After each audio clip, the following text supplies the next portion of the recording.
Hola, buenos días a todos. Vamos a empezar hoy con la primera evaluación de este nivel 2. Como sabéis, el bloque 1, el de comunicación, bueno, pues se va a dedicar a contarnos un poquito de qué trata la comunicación, las habilidades lingüísticas, la comunicación tanto oral como escrita, luego veremos los medios de comunicación social y por último los comentarios de texto, ¿vale? O sea que este primer bloque, esta primera evaluación va a estar dedicada por entero a la comunicación.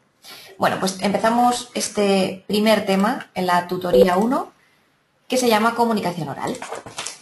Bueno, como sabemos, escuchar es mucho más que oír. ¿Por qué lo decimos tal cual? Pues porque en el examen también nos puede caer esta pregunta, ¿vale? También nos puede tocar responder a la diferencia entre escuchar y oír. Oír es un proceso físico que implica poner en funcionamiento nuestro aparato auditivo.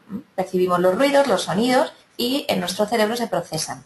Pero escuchar es diferente, porque escuchar es interpretar lo que oímos. Es decir, ese ruido, ese sonido, esas palabras que hemos oído, las escuchamos y así ponemos en marcha un proceso intelectual y emocional que, bueno, tiene un nivel superior a oír, ¿vale? Oír es más simple y escuchar es un poquito más complejo.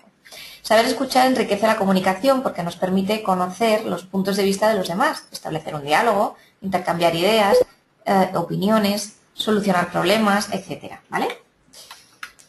Bueno, seguimos hablando en este primer tema del proceso de comunicación. Os lo recuerdo porque como en nivel 1 lo dimos, todos aquellos que no provengáis del nivel 1 con nosotros, que lo traigáis ya convalidado, por ejemplo, pues os va a venir bien repasarlo. El proceso de comunicación es un proceso mediante el cual una persona transmite un mensaje, una información a otra. Para que se produzca, pues debe existir como mínimo todos estos elementos que tenemos en pantalla. El emisor, por un lado, el receptor, por el otro, cada uno, pues o bien iniciando el mensaje y el otro recibiéndolo. Y luego tenemos que tener el mensaje en sí, el código, que será la lengua española, será el código en el que nos expresamos, en este caso, como os digo, la lengua española. Y luego el contexto. El contexto, evidentemente, será la situación comunicativa en la que se engloba nuestro proceso de comunicación. Es decir, si estamos en un aula, la clase, con los compañeros, con el profesor, etcétera, sería nuestro contexto, ¿vale? Además, cuando no entendemos algo, como os decimos aquí, hemos de pedir que nos repitan el mensaje para así comprenderlo correctamente. La comunicación oral, bueno, pues también tiene una serie de particularidades, al igual que el proceso comunicativo, y las vamos a ver ahora. Atendiendo al canal podemos hablar de dos tipos de comunicación, la oral y la escrita. Atendiendo al canal quiere decir el canal por el que se transmite el mensaje, si es por medios escritos o es a través del aire o a través de las líneas telefónicas, pues será oral. La de tipo oral, pues como os decía, tiene como soporte el aire sobre todo y la de tipo escrito alguna fuente en papel. Vamos a ver primero las características de la comunicación oral. Por si nos lo preguntan en el examen, esto hay que saberlo bien, ¿vale? Tiene un único código, es decir, se expresa a través de la lengua española, la lengua inglesa, en fin, la lengua que sea. Se realiza de manera espontánea, no hay una preparación previa. Además es más natural que la escrita, está menos preparada y por lo tanto estará menos elaborada.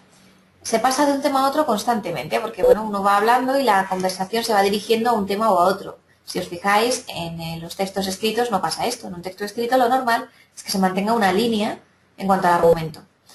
Además cuenta con recursos de carácter no verbal, es decir, está acompañada de gestos, de miradas, de expresiones faciales, etc.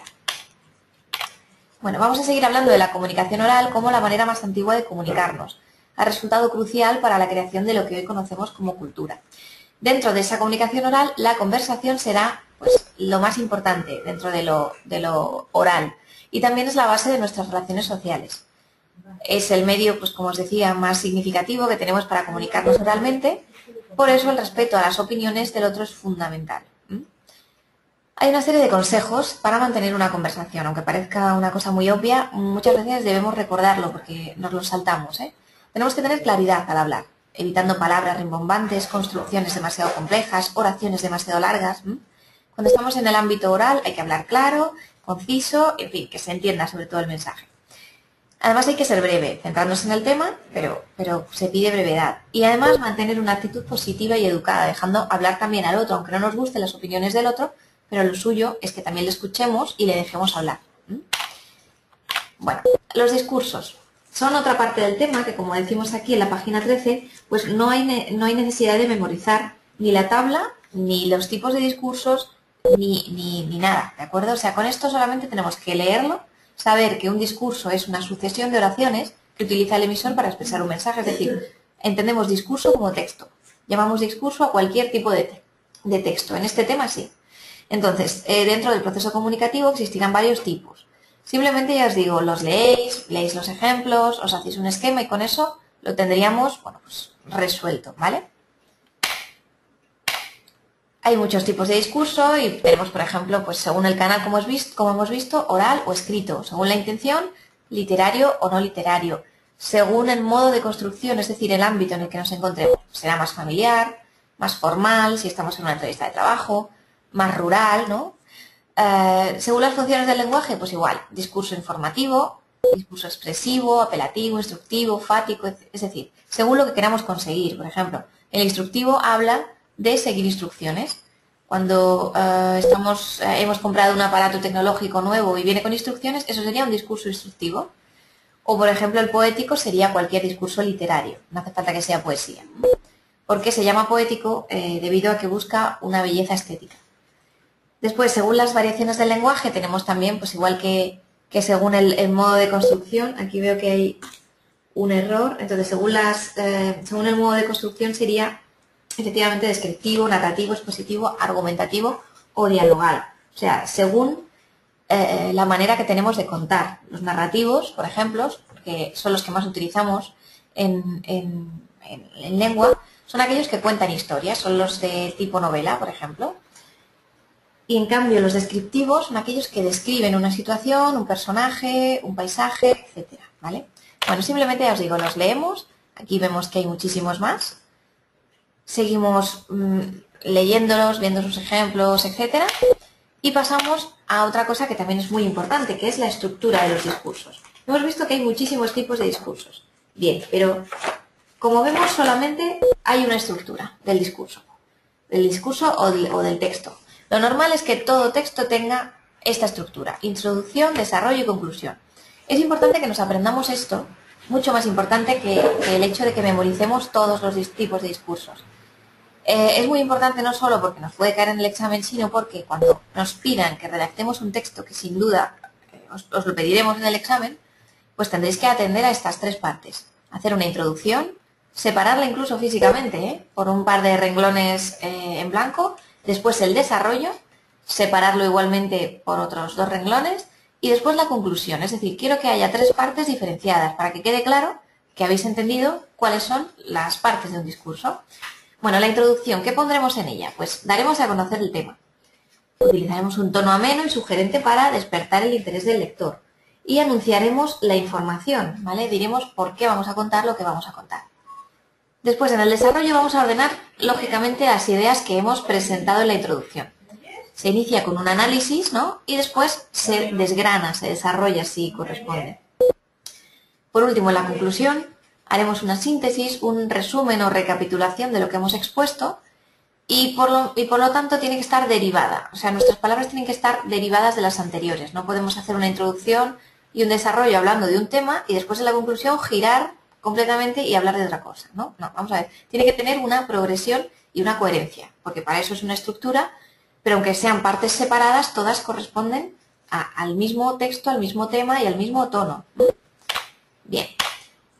Entendido esto, vamos a ver la comunicación oral, los tipos de comunicación oral. Bueno, aparte de que veíamos que la comunicación podía dividirse en comunicación escrita o comunicación oral, dentro de la oral también hay 2 tipos. La espontánea, como decíamos, y la planificada. La espontánea, bueno, pues sería esa comunicación informal que carece de un plan organizativo previo, que no se sabe previamente qué temas se van a tratar ni el tono de estos temas, y que se desarrolla siempre en una situación informal, por ejemplo, una charla con amigos, una charla familiar, etc. En una planificada, la comunicación oral planificada, evidentemente, se atenderá a un plan, es decir, se sabe de antemano los puntos a tratar y la estructura, el tono, las pautas que van a regir ese diálogo o esa comunicación. Ahí vemos totalmente la diferencia. Entonces, ejemplos de la comunicación oral ya los hemos dado: una charla con amigos, una conversación, una tertulia. Y en cambio de la formal, pues una entrevista de trabajo, un debate, un noticiario, etc. Esto es importante, ¿eh? Os digo que esto es bastante importante. Bien, vamos a ver la argumentación y la exposición. Muy importante también. Os lo pongo en la misma diapositiva. ¿Por qué? Pues porque en el examen nos lo van a preguntar y como mejor se ve es contraponiéndolas una a la otra. Son muy parecidas, pero tienen unas pequeñas diferencias que vamos a ver. La argumentación consistirá en defender una idea u opinión a través de razones, es decir, argumentando. ¿Con qué intención? Con la de persuadir al receptor y hacerle reaccionar de una forma determinada. Es decir, por ejemplo, un mitin político sería un ejemplo perfecto de argumentación. ¿Por qué? Pues efectivamente por lo que estáis pensando, porque el político siempre quiere llevarse los votos o ganar la confianza, en fin, o resolver una situación de crisis, ¿no? Entonces argumenta y defiende una idea para que el que escucha pues se haga partícipe de esa idea. En cambio, exponer es presentar un tema o una idea, pero con la finalidad simplemente de darla a conocer, ¿vale? No sería el ejemplo un mitin político, para nada, sino que sería a lo mejor una charla informativa acerca de la salud vial, por ejemplo, como hacen diversas asociaciones, ¿vale? No tenemos un objetivo claro de persuadir al espectador o al oyente a hacer algo, sino que es simplemente transmitir una información para que él saque sus conclusiones, ¿vale?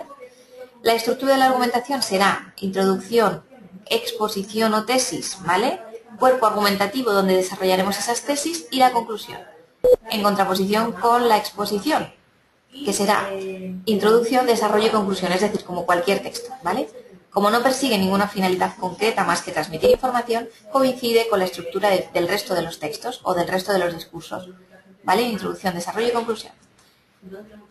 Hay dentro de las técnicas de participación oral unas de carácter individual y otras de carácter colectivo. Las individuales son aquellas en las que un solo emisor comunica a un grupo de personas o a una persona. La charla, la conferencia, el discurso, etc. En cambio, en la colectiva participan varios emisores, por ejemplo, en un debate, en una mesa redonda, en un diálogo, en una entrevista, ¿vale? Se ve muy clara la diferencia, ¿eh? Bueno, por último, vamos a terminar nuestro tema aquí, porque como veis, bueno, en el tema, a partir de la página 33, os damos una serie de consejos en las que os decimos cómo mejorar las presentaciones en público. No solamente se aplican a las presentaciones en público, sino también, bueno, pues si tenemos que acudir a una entrevista de trabajo, ¿no? También son consejos muy válidos y muy útiles, ¿eh? Leeremos también los diferentes tipos de comunicación oral. No nos los vamos a aprender, pero sí que los vamos a leer, echar un vistazo y hacer un esquema. Por si acaso nos cayera alguna pregunta tipo test en el examen o alguna pregunta de verdadero o falso, pues que sepamos defenderla, ¿vale? Bien, vamos a hablar ahora de las recomendaciones de lectura. Todos los años os recomiendo que leáis un libro, este año más encarecidamente. Quiero que leáis un libro y a final de curso, bueno, uno al menos, el que lea más, fenomenal. Uno al menos, y el que lo haga, pues por favor que me entregue a final de curso una especie de trabajo o memoria, pues un poco explicando el contenido del libro, el tema, el argumento, desarrollando si queréis la personalidad o la personalidad de alguno de los personajes principales, hablando un poquito del autor, en fin, y también luego vuestra opinión, ¿vale? Quiero que me hagáis una especie de memoria explicativa o de trabajo que siempre va a acompañar y va a ayudar a que la nota del examen final mejore, ¿vale? Siempre hay que aprobar, por supuesto, pero a partir del aprobado pues ya tenemos el estudio del libro y eso nos hará subir un poquito. Os dejo algunas recomendaciones aquí, aunque vosotros podéis elegir el que queráis, no solo de estos, sino de todos los que tenemos actualmente, que cada vez hay más. Entonces, El umbral de la eternidad, de Ken Follett, es un libro, bueno, pues de tipo histórico, que mezcla la historia con la fantasía y habla de la época de los Kennedy, en la que, bueno, pues los derechos de los esclavos todavía estaban ahí, bueno, pues fraguándose, ¿no? La situación que tenemos ahora. Tenemos también Palmeras en la nieve, que es más tipo novela. El de Márquez, ya sabéis, Premio Nobel de Literatura, con una de sus novelas, El amor en los tiempos del cólera, bueno, pues uno de los clásicos de este Premio Nobel, que sin duda os gustará muchísimo. También En los zapatos de Valeria es una comedia de tipo moderno, tipo femenino, aunque también la pueden leer los chicos sin ningún problema porque es muy divertida y os va a gustar. Y luego Cuatro amigos de David Trueba, que también es, bueno, pues también una comedia actual, aunque tiene algunos años más que la otra, pero sí que es, bueno, vive situaciones muy normales, muy cotidianas, entre 4 amigos que se van de viaje ya con una edad de rondando los 30 y tantos y les ocurren situaciones muy, muy cómicas. Bueno, pues eso, os invito a reflexionar con ellas o con otras, con las que queráis, con las novelas que queráis, y que sobre todo hagamos ese trabajo juntos y veamos, bueno, pues si podemos subir un poquito la nota y sobre todo, y más importante, si podemos convertiros en aficionados a la lectura, ¿vale? Bueno, pues nada, eso es todo. Terminamos aquí esta tutoría y cualquier cosita que necesitéis, pues lo comentamos. Gracias y bueno, pues nos vemos.